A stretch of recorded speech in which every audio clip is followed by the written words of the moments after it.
Hello everyone, my name is Hajira. Today I will read The Last Meal, written by ByYuno, illustrated by Nadia Popova. So let's get started. On a beautiful sunny day, colorful flowers blossomed outside.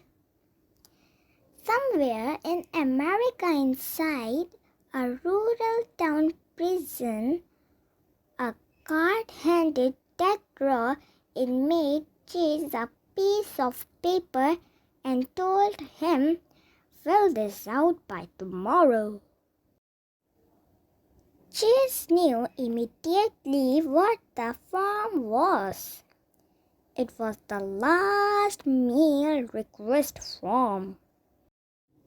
Chase was born into a poor family. Food was not always available and he was often hungry. Many of the crimes he committed were due to hunger.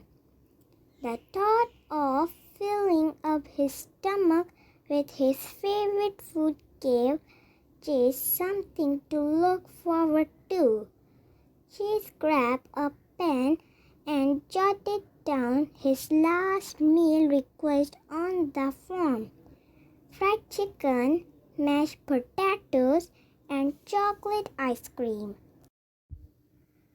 On the evening before his execution, Chase could not contain his excitement. Smiling at the food in front of him, Chase put his hands together with sparkling eyes as he saw his favorite foods placed in front of him and said a final prayer.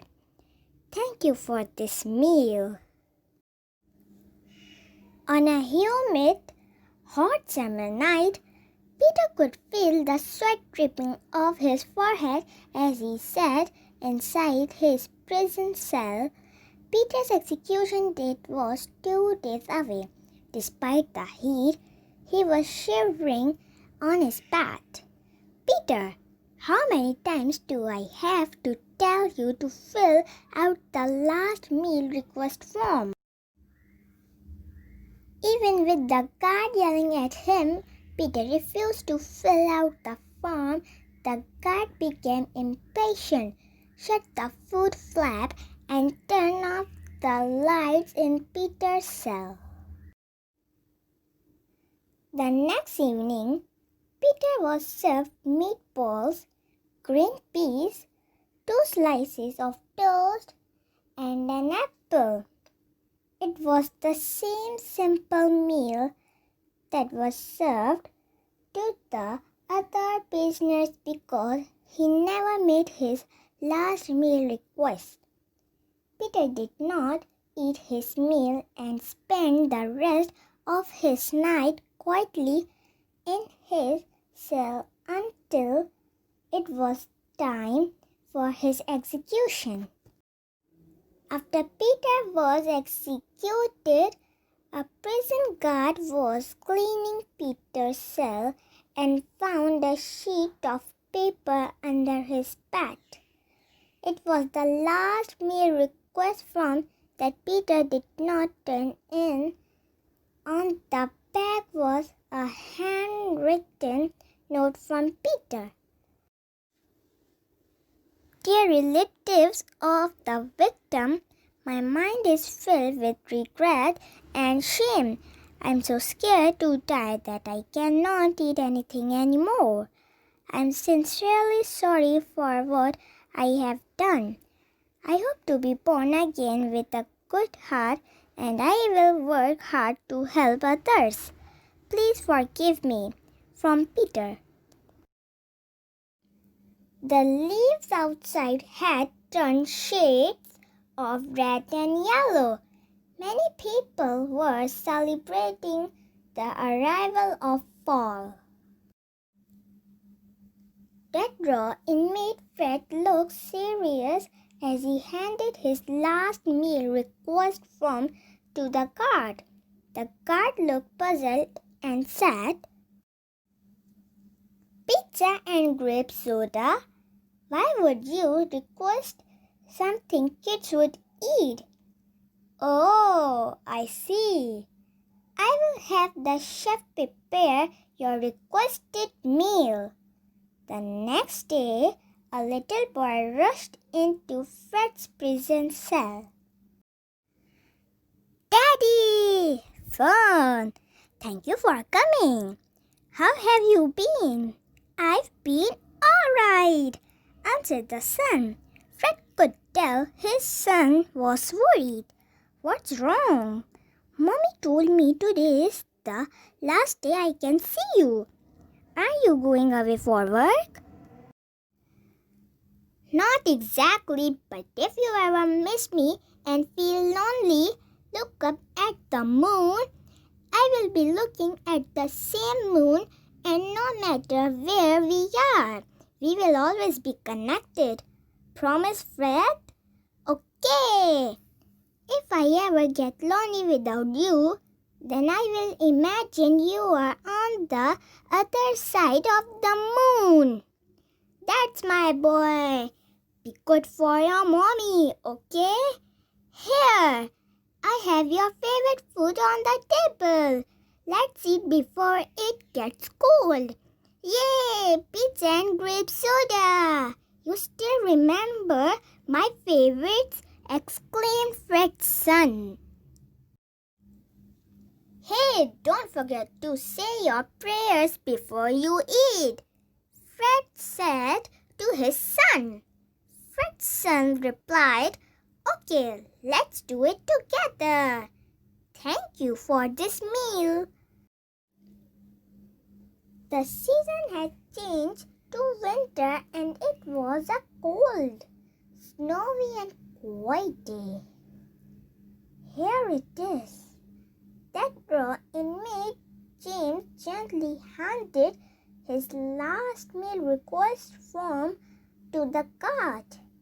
The only thing written on the form was Mom's coconut pie.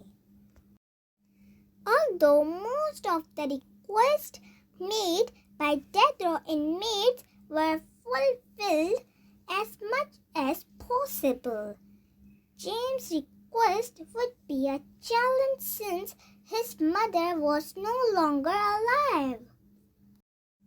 One of the guards had been thinking hard about what James wrote on his last meal request form. While he was thinking of ways to make James' request come true, two other guards passed by. The three of them brainstormed together and finally came up with a brilliant idea. Early the next morning, the three guards came together in the prison kitchen and shared their coconut pie recipes. Soon, they realized their recipes were all different from one another. Not all the recipes used the same amount of sugar or same type of coconut flakes. One recipe used butter instead of margarine and milk instead of buttermilk. After they compared their recipes, they agreed that all three seemed delicious and heartwarming. As long as we make it with love, the pie should taste similar to James' mom's special recipe. That evening, the guards knocked on James' cell door. One of the guards was holding a freshly baked coconut pie. "We hope this one tastes like your mom's coconut pie." James looked surprised and lost his words. After a moment of silence, he took the pie with tears in his eyes. "Thank you very much," The sweet, nutty scent of coconut pie filled the room. James brought the pie closer to his face and took a deep breath through his nose.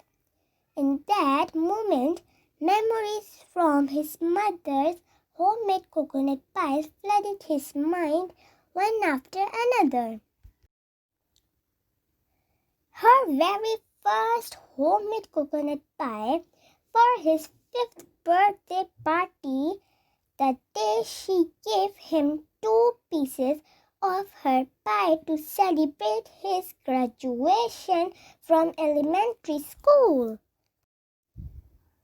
He remembered sharing her coconut pie with his teammates after a soccer game. Then there was the time he ate slightly burnt coconut pie when he brought his first girlfriend home to meet his mother. And 3 years ago, when James spent Christmas Eve with his mother, he was reminded of the last time he had her special pie. James softly closed his eyes, clasped his hands, and said for the last time, "Mom, thank you for this meal."